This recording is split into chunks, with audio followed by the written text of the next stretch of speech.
Go gently on me. Out of the way.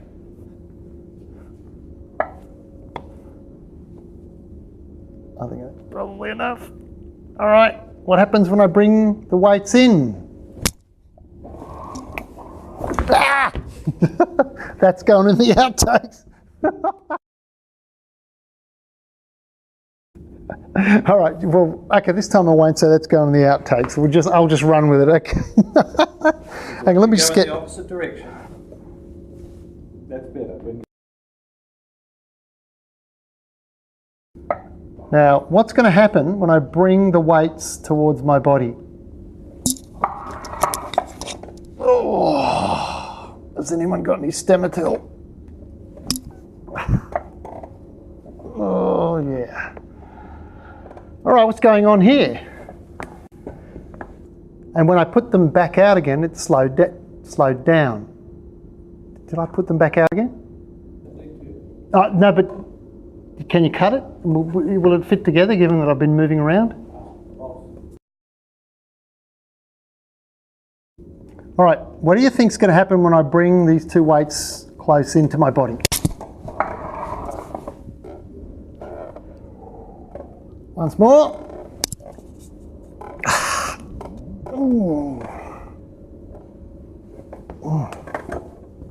Okay, what's going on here?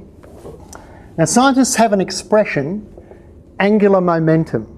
Now, crudely speaking, angular momentum is the amount of spin in a body, the amount of rotation in a body. And the rule about angular momentum is that if there are no external forces acting against or in the direction of rotation, then the amount of angular momentum should be conserved, should remain constant. Now, you saw with your own eyes that when I brought the weights in towards my body, my rate of rotation increased, and then when I took them back out towards the outside, my rate of rotation decreased again. So how can I possibly convince you that the angular momentum stayed the same, given that my angular speed, my angular velocity changed? Well, let's think about what's happening to the weights. Okay, let's just for the moment ignore the rest of the system. These weights are quite heavy, so what they do is a pretty good indicator of the way things are behaving. Now, let's treat these weights as though they're point masses. Okay, let's forget the fact that they're a funny little shape. Okay, we'll just treat them as though they're tiny little spheres. Now, the angular momentum of a point mass is the mass of the object multiplied by the radius squared multiplied by the angular velocity. We usually use the symbol omega, okay? Angular velocity or angular speed is the amount of angle that it rotates through per second. All right, so we have mass times radius squared times angular velocity, m r squared omega. Now, when I'm out here, r is big. So m r squared omega. When I bring the weights in, now r squared has become much smaller, but mr squared omega has to stay the same. It's conserved because there are no outside forces causing me to rotate faster or slower. So when r squared decreases, omega, the angular speed, has to increase to compensate for that change in radius in order to keep angular momentum constant. That's why my rate of that's why my angular speed increases, so the rate of rotation increases.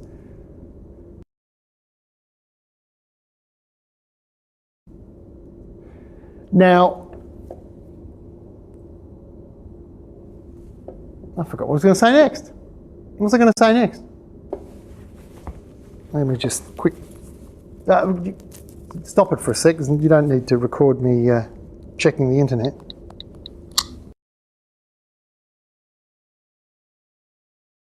So there are lots of examples in nature of where the conservation of angular momentum explains the behaviour. For example, ice skaters, if they're spinning in a circle, they might want to spin very, very fast, so they will bring their arms and legs in, just like I did with the weights, and spin very, very quickly. There are lots of examples in astronomy. For example, there are special kinds of stars called pulsars, and these are stars that, although they started out originally as normal-looking stars, rotating at a sluggish kind of rate similar to that of our own sun, as the stars die and they collapse and become very, very compressed, the radius decreases, so the angular momentum increases dramatically, in some cases up to thousands of times a second. So why don't we get dizzy again, eh?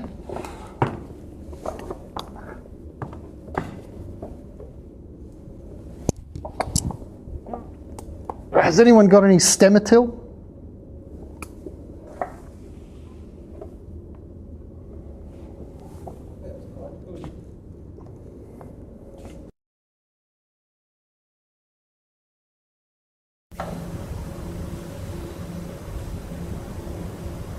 Oh, it's one more thing I forgot to mention. Now, I was talking about what happens to these weights when I was describing the conservation of angular momentum. Now, strictly speaking, if you really want to understand what was happening, you need to apply what I said to every single particle in my body.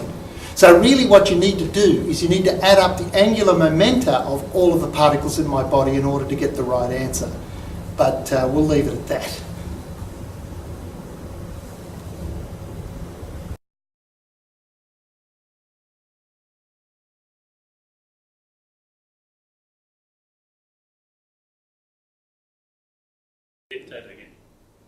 I'm still in. Start again. I'm still feeling nauseous from that spinning chair.